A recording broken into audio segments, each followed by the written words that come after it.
Hey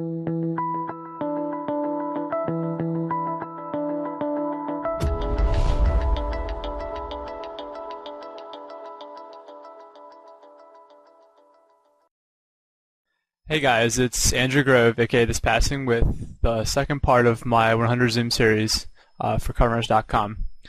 And yeah, if you haven't watched the first part, go ahead and watch that. It's pretty important, I think. And yeah, I'm recording this video before the first video came out, so if there's any comments or questions in the comment section on the first video, I have not seen it yet.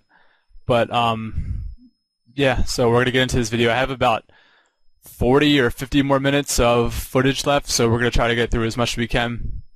And if you guys like this, we can go for part 3, so it's up to you guys. Before I get into the footage, I want to go back and look at a hand from last time where I made a pretty atrocious fold, I think. We had 3-bet Big Mama on the turn after it went check-check and got pot raised by Murphy Fang, who is unknown but playing like sort of tightish taggy stats so far.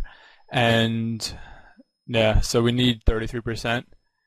Basically, we would have $23 left on the river, and we have like almost 44% versus Ace King. And like worst case scenario, we have about 36% versus Ace Ace, and even still that's enough. Like he can, like we have odds to call and there's money left on the river. And verse 8-8, if you happen to have that somehow, he'd have 40%. So yeah, and he can have a draw sometimes too, I guess. Like if I'm going to fold a hand like this, then it would be good for him to do it with the draw, but I don't see too many hands like that other than like Jack 10-9 with clubs, and he even might bet those on the flop. So mostly Ace Ace and Ace King, I guess, and we have odds versus that, and like I said, 23 big blinds on the river to get some value anyway. So yeah, don't do what I did here. Definitely call. And I want to go back, like I said last time, and look at this hand on table 4. Where is it? Okay. So I raised pre-flop, unknown in the big blind.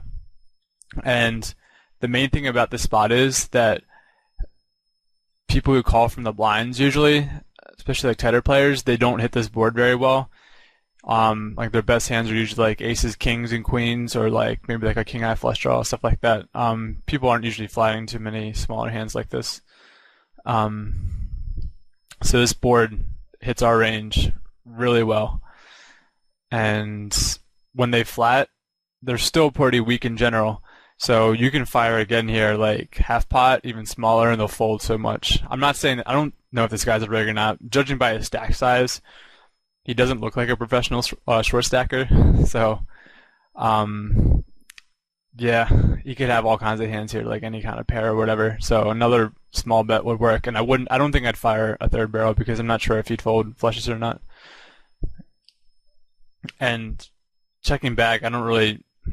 It's just we can get so many folds this way, and we're usually behind. Like we have equity versus pairs and stuff, but like if we can just give him a fold now, that's like great. And if we hit like 2 pair or a straight on the river, then just check back. And I think, yeah, like I said, just check back anyway on rivers without reads. So yeah, I give him the tree fitty, and he doesn't want any of it. So that works a lot. You don't have to bet too much to get people off turns that are that scary versus the range. Okay, so let's keep going then. Some of these hands I already talked about. Alright, looks like on table 4 I limped. Over-limped? What happened here? Yeah, I just completed the small blind. I guess I could raise pre-flop, but it's just so marginal anyway. It plays fine, like 3-way. It's just weird with the guy with a really short stack like that playing 54-8. Lovely decides to isolate though. And pretty tight fold on my part. I guess I was thinking that I would be opposition versus him, and my hand's kind of weak. I guess. I mean, I was just kind of surprised. I thought I was gonna flat there for sure, but I guess the fold's not too bad. Maybe I just had so many other spots going on at once, which happened to Zoom.